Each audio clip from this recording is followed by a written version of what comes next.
ಪಶ್ಚಿಮ ಬಂಗಾಳದಲ್ಲಿ ನಡೀತಾ ಇರೋ ಗಲಭೆಗೆ ಕಾರಣ ಏನು? ವಕ್ಫ್ ಕಾಯ್ದೆಯನ್ನ ಜನರು ಯಾಕೆ ವಿರೋಧ ಮಾಡ್ತಾ ಇದ್ದಾರೆ?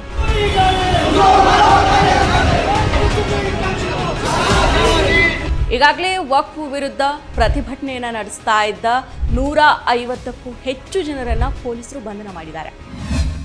ನಮಸ್ಕಾರ. ಪಶ್ಚಿಮ ಬಂಗಾಳದ ಮುರ್ಷಿದಾಬಾದ್ನಲ್ಲಿ ಶನಿವಾರ ಮತ್ತೆ ವಕ್ಫ್ ಕಾಯ್ದೆ ವಿರುದ್ಧವಾಗಿ ಪ್ರತಿಭಟನೆ ನಡೆದು ಹಿಂಸಾಚಾರ ಉಂಟಾಗಿದೆ. ಈ ಘಟನೆಯಲ್ಲಿ 3 ಸಾವನ್ನಪ್ಪಿದ್ದಾರೆ.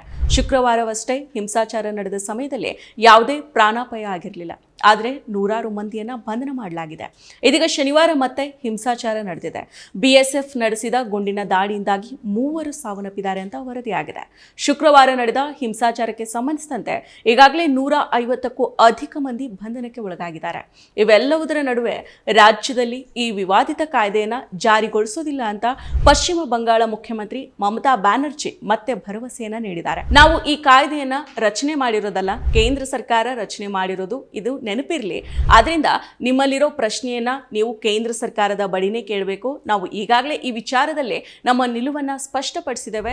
ನಾನು ವಕ್ಫ್ ಕಾಯ್ದೆಯನ್ನ ಬೆಂಬಲಿಸಲ್ಲ, ಕಾಯ್ದೆಯನ್ನ ನಮ್ಮ ರಾಜ್ಯದಲ್ಲಿ ಜಾರಿಗೊಳಿಸಲ್ಲ. ಹಾಗಿರುವಾಗ ಈ ಗಲಭೆ ಯಾಕಾಗಿ ಅಂತ ಪಶ್ಚಿಮ ಬಂಗಾಳ ಸಿಎಂ ಪ್ರಶ್ನೆ ಮಾಡಿದ್ದಾರೆ. ಶುಕ್ರವಾರ ನಡೆದ ಹಿಂಸಾಚಾರದಲ್ಲಿ 15 ಪೊಲೀಸ್ ಅಧಿಕಾರಿಗಳು ಗಾಯಗೊಂಡಿದ್ದಾರೆ ಅಂತ ಹೇಳಲಾಗ್ತಾ ಇದೆ. ಈ ಬಗ್ಗೆ ಮಾಧ್ಯಮಕ್ಕೆ ಪ್ರತಿಕ್ರಿಯೆಯನ್ನ ನೀಡಿರೋ DGP ರಾಜೀವ್ ಕುಮಾರ್, ನಾವು ಇಂತಹ ಗೂಂಡಾಗಿರಿಯನ್ನ ಸಹಿಸೋದಿಲ್ಲ. ನಾವು ಇದರ ವಿರುದ್ಧ ಕಠಿಣ ಕ್ರಮವನ್ನ ಕೈಗೊಳ್ಳುತ್ತೇವೆ. ಪ್ರತಿಭಟನೆ ಆರಂಭಿಸಿ ಬಳಿಕ ಸಾರ್ವಜನಿಕ ಆಸ್ತಿಗೆ ಹಾನಿಯುಂಟು ಮಾಡಲಾಗಿದೆ. ಬಳಿಕ ಕೋಮು ಬಣ್ಣವನ್ನ ಪಡೆದುಕೊಂಡಿದೆ, ಮತ್ತೆ ಹಿಂಸಾಚಾರ ನಡೆದಿದೆ ಅಂತ ಹೇಳಿದ್ದಾರೆ. ಈ ಪ್ರದೇಶದಲ್ಲಿ ಬಿಗಿ ಭದ್ರತೆಯನ್ನ ಏರ್ಪಡಿಸಲಾಗಿದ್ದು ಹೊಸದಾಗಿ ಹಿಂಸಾಚಾರದ ಘಟನೆ ವರದಿಯಾಗಿಲ್ಲ ಅಂತ ಪೊಲೀಸರು ತಿಳಿಸಿದ್ದಾರೆ. ಸುತಿ, ಧುಲಿಯನ್, ಶಂಶೇರ್ಗಂಜ್ ಮತ್ತು ಜಂಗೀಪುರ್ ಪ್ರದೇಶದಲ್ಲಿ ಸ್ಥಿತಿ ಶಾಂತಿಯುತ ಆಗಿದೆ. ರಾತ್ರಿ ಇಡೀ ನಡೆಸಿದ ಕಾರ್ಯಾಚರಣೆಯಲ್ಲಿ ಮತ್ತೆ 12 ಮಂದಿಯನ್ನ ಬಂಧನ ಮಾಡಲಾಗಿದೆ. ಇದರೊಂದಿಗೆ ಒಟ್ಟು 150 ಮಂದಿಯನ್ನ ಬಂಧಿಸಲಾಗಿದೆ ಅಂತ ತಿಳಿಸಿದ್ದಾರೆ. ಹಿಂಸಾಚಾರ ಪೀಡಿತ ಪ್ರದೇಶಗಳಲ್ಲಿ ಭಾರತೀಯ ನಾಗರಿಕ ಸುರಕ್ಷಾ ಸಂಹಿತೆಯ ಸೆಕ್ಷನ್ 163 ಅಡಿಯಲ್ಲಿ ನಿಷೇಧಾಜ್ಞೆಯನ್ನ ಹೇರಲಾಗಿದೆ. ಈ ಪ್ರದೇಶದಲ್ಲಿ ಇಂಟರ್ನೆಟ್ ಸೇವೆಯನ್ನ ನಿರ್ಬಂಧಿಸಲಾಗಿದೆ. 2020ರಲ್ಲಿ CAA ವಿರುದ್ಧ, 2021ರಲ್ಲಿ ರೈತ ಕಾಯ್ದೆಗಳ ವಿರುದ್ಧ ಬೃಹತ್ ಪ್ರತಿಭಟನೆಗಳು ನಡೆದಿದ್ವು. ಈಗ ವಕ್ಫ್ ವಿರುದ್ಧವೂ ಕೂಡ ಅಂತಹದೇ ಪ್ರತಿಭಟನೆ ದೇಶದಾದ್ಯಂತ ಭುಗಿಲೇಳು ಸಾಧ್ಯತೆ ಇದೆ. ಯಾಕಂದ್ರೆ ವಕ್ಫ್ ಕಾಯ್ದೆ ವಕ್ಫ್ ಮಂಡಳಿಯ ಅಧಿಕಾರವನ್ನ ಮೊಟಕುಗೊಳಿಸಲಿದೆ.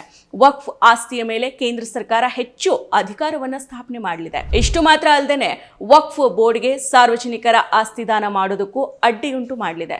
ಕಾಯ್ದೆ ಒಂದು ಸಮುದಾಯದ ಧಾರ್ಮಿಕ ಆಸ್ತಿಯನ್ನ ಸರ್ಕಾರ ಕಿತ್ತುಕೊಳ್ಳೋ ಅವಕಾಶ ಮಾಡಿಕೊಡುತ್ತೆ ಅನ್ನೋದು ಸ್ಪಷ್ಟ ಆಗಿದೆ.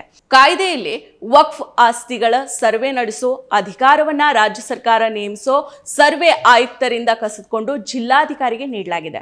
ಜಿಲ್ಲಾಧಿಕಾರಿಗಳ ಮೂಲಕ ಕೇಂದ್ರ ಸರ್ಕಾರನೇ ನೇರವಾಗಿ ವಕ್ಫ್ ಆಸ್ತಿ ಸರ್ವೆಯಲ್ಲಿ ಹಸ್ತಕ್ಷೇಪ ಮಾಡೋದಕ್ಕೆ ದಾರಿಯನ್ನು ಮಾಡಿಕೊಂಡಿದೆ. ಇನ್ನು ವಕ್ಫ್ ಬೋರ್ಡ್ಗೆ ಯಾವುದೇ ವ್ಯಕ್ತಿ ಅಂದ್ರೆ ಮುಸ್ಲಿಮೇತರರು ಕೂಡ ತಮ್ಮ ಆಸ್ತಿಯನ್ನ ಸೆಕ್ಷನ್ 104 ಅಡಿಯಲ್ಲಿ ವಕ್ಫ್ಗೆ ದಾನವಾಗಿ ನೀಡಬಹುದಿತ್ತು. ಆದರೆ ಈಗ ಆ ಸೆಕ್ಷನ್ 104 ಅನ್ನ ತೆಗೆದು ಹಾಕಲಾಗಿದೆ.